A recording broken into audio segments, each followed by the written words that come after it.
Hoy vamos a hablar sobre el nacimiento de Moisés, un personaje muy importante, aunque de entrada debemos decir, no es el personaje más importante del Éxodo, porque la persona más importante y el personaje central es nuestro Dios y toda su obra salvadora. Pero definitivamente Moisés va a cumplir un papel preponderante en esta narración, así que vamos a orar pidiendo la dirección de Dios para el estudio de este día.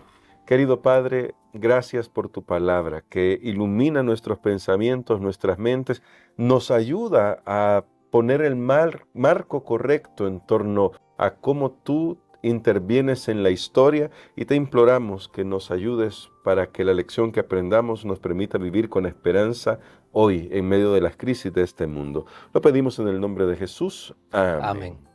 Para este día, Pastor Ani Perla, mientras reflexionamos al inicio de la historia del Éxodo y donde aparece la historia del nacimiento de Moisés, va a resultar bastante interesante un poco la ironía con la que se escriben estos 10 primeros versículos del capítulo 2, que los vamos a leer porque hay bastantes elementos aquí que me gustaría consultar con el pastor, pero que demuestran cómo Dios está preparando todo el escenario para lo que va a suceder.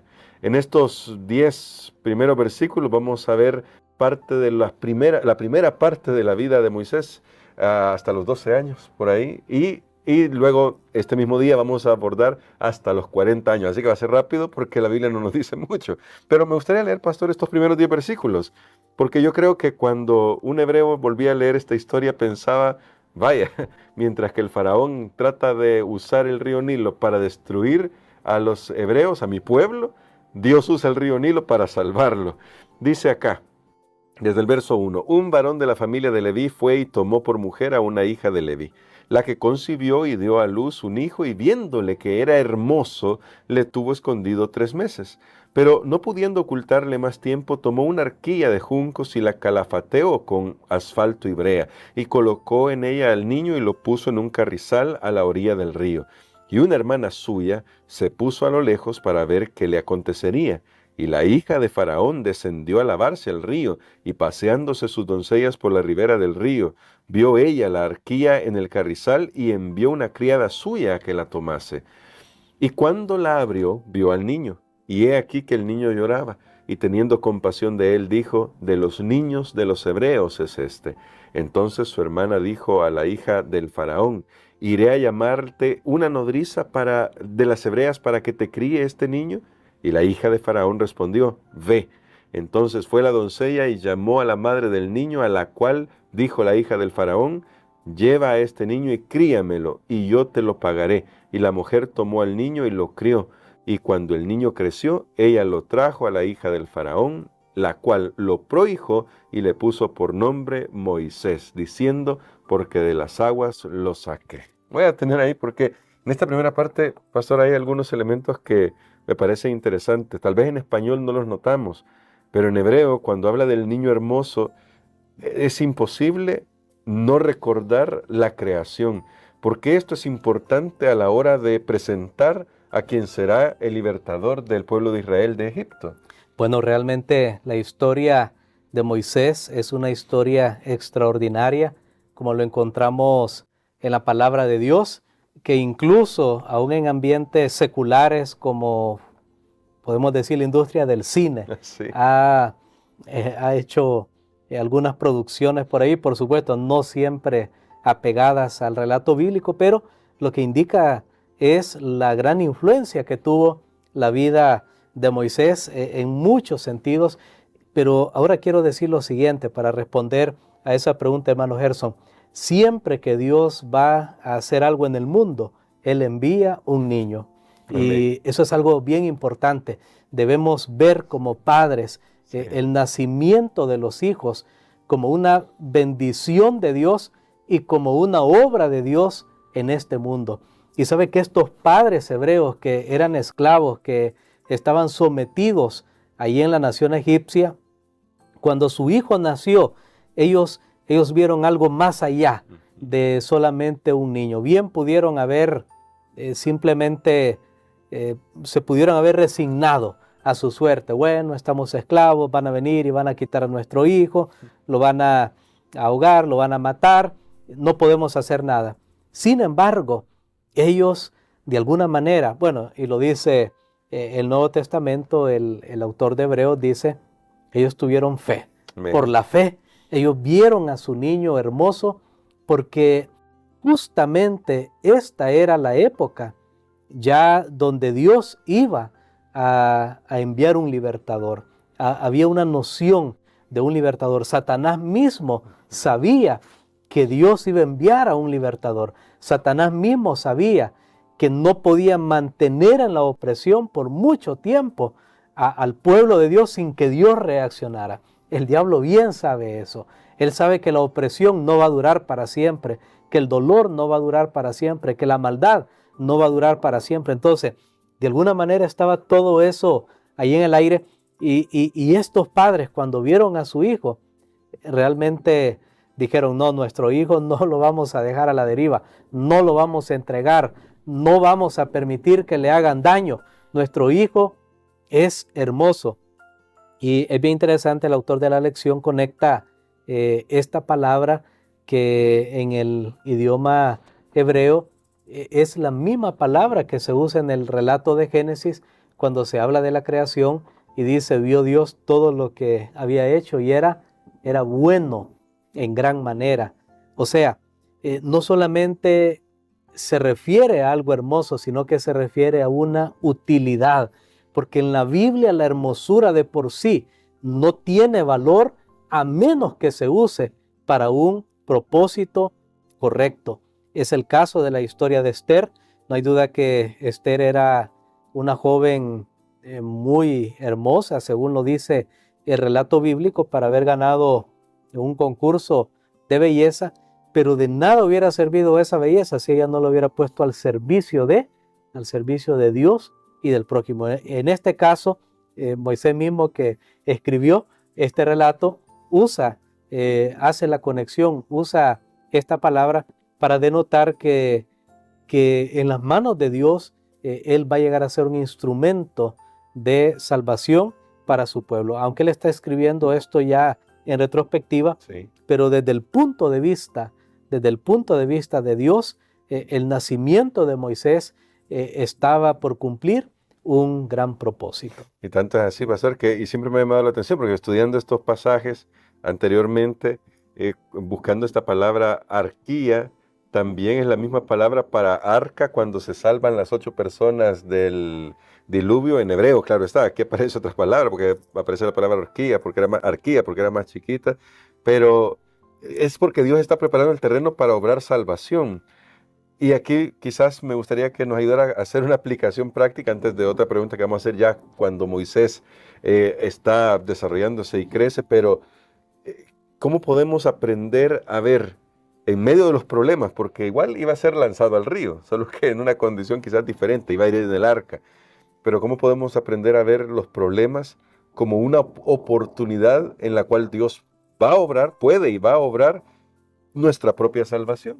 Bueno, realmente los padres de Moisés aquí tienen un papel muy preponderante y la Biblia hace énfasis una y otra vez en esto, y especialmente también se cree del papel de una madre, aunque la palabra que tenemos aquí para canasta es una palabra que también está relacionada con lo que hacían los egipcios. Da a entender que era una canastita, como un cofre, algo hecho de papiro, y que también lo usaban a veces para como algún tipo de temporal para recipiente de agua. Esa fue la idea que tuvo la madre de Moisés. No sabemos por qué razón ya no podía esconderlo por más tiempo. No tenemos una idea qué pudo haber estado pasando en ese momento, pero sí, claro, toda esta historia, si uno quiere ver, nos conecta a lo que sucedió allá en el tiempo de Noé, donde hubo una liberación a través, en medio del arca, en medio del agua, a través de un arca, un arca. Por supuesto, podemos ver ahí una cierta conexión. Sin embargo, aquí lo notable en esta historia es la fe que tienen los padres de Moisés para preservar la vida de su hijo en medio de las circunstancias. Y yo creo que una gran lección que nosotros podemos aprender aquí, sí, Dios está obrando, Dios está actuando, pero el ser humano tiene que hacer su parte. Claro. El ser humano tiene que echar a andar su imaginación, tiene que actuar en el momento que hay que actuar, y no tenemos que esperar, bueno, yo me voy a quedar aquí sentado y Dios se va a mover y Dios va a hacer todo milagrosamente. Dios obra, pero Él necesita recipientes donde Él pueda obrar, y no hay duda que los padres de Moisés eran de esa clase de personas que estaban dispuestos a contribuir, a colaborar, a hacer su parte y dejar el resultado en las manos de Dios. Hasta aquí, pastor, porque hoy no vamos a tocar la parte de los segundos 40 años de Moisés, sino la primera parte, cuando se lleva a Moisés, la hija del faraón. Ya no se nos dice mucho más, pero entendemos que pasó el resto de sus primeros 40 años, después de haber sido educado por su propia mamá, en las mejores universidades de Egipto. Pero luego tiene que salir, y quizás aquí la pregunta que surge es, ¿cuán importante es la providencia de Dios? Que al final Dios mismo tiene que decidir, tienes que arreglar algunas cosas, tienes que desaprender algunas cosas que has aprendido acá, pero hay algunas que has aprendido que te van a servir para la tarea que voy a encomendarte. Aquí el tema sería cómo esperar y confiar en la providencia de Dios. Totalmente, bueno, es una historia, como usted lo narraba al principio de esta lección, de este día, llena de contrastes, a veces de ironías.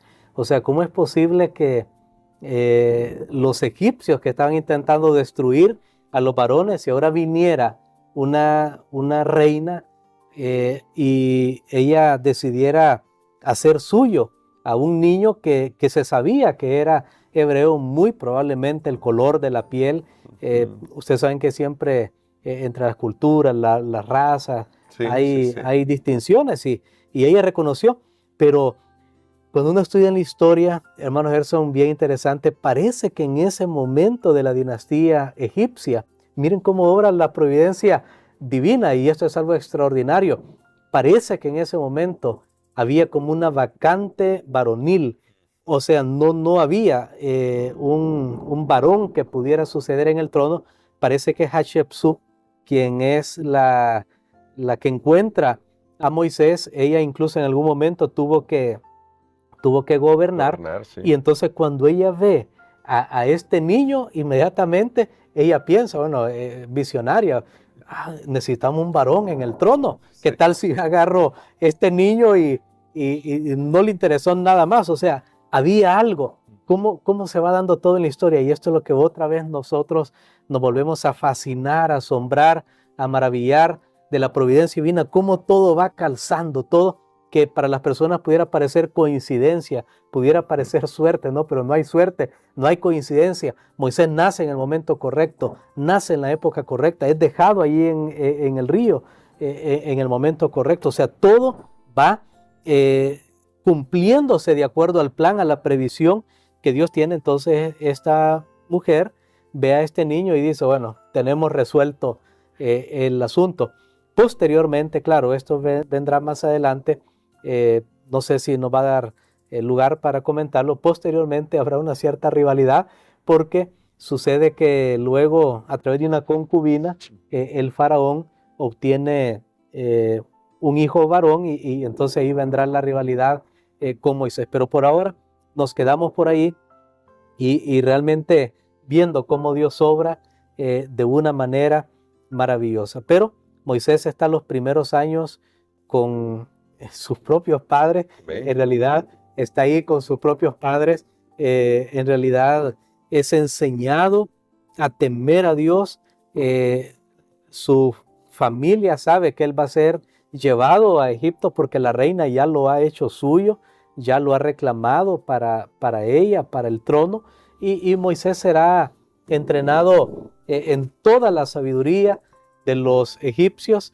Realmente llegará a ser un varón de guerra, listo para suceder en el trono cuando fuera el momento correcto. Sin embargo, la formación que se le dio en los primeros años fue tan fuerte que Moisés decidió al final echar su suerte con Dios y con el pueblo de Dios. Amén. Y creo que usted lo ha reforzado este día y es un llamado para todos los que somos padres y es a cuidar los primeros años de nuestros hijos, educarlos para el Señor, porque los tiempos que estamos viviendo necesitan de hijos educados para el Señor. Y me gustaría, pastor, que en ese sentido ore por nosotros para que Dios nos ayude, tanto padres en primer lugar, que es nuestra responsabilidad, pero luego iglesias, colegios, a cuidar del crecimiento de nuestros niños, que son los que finalmente van a enfrentar este mundo tan difícil. Amén.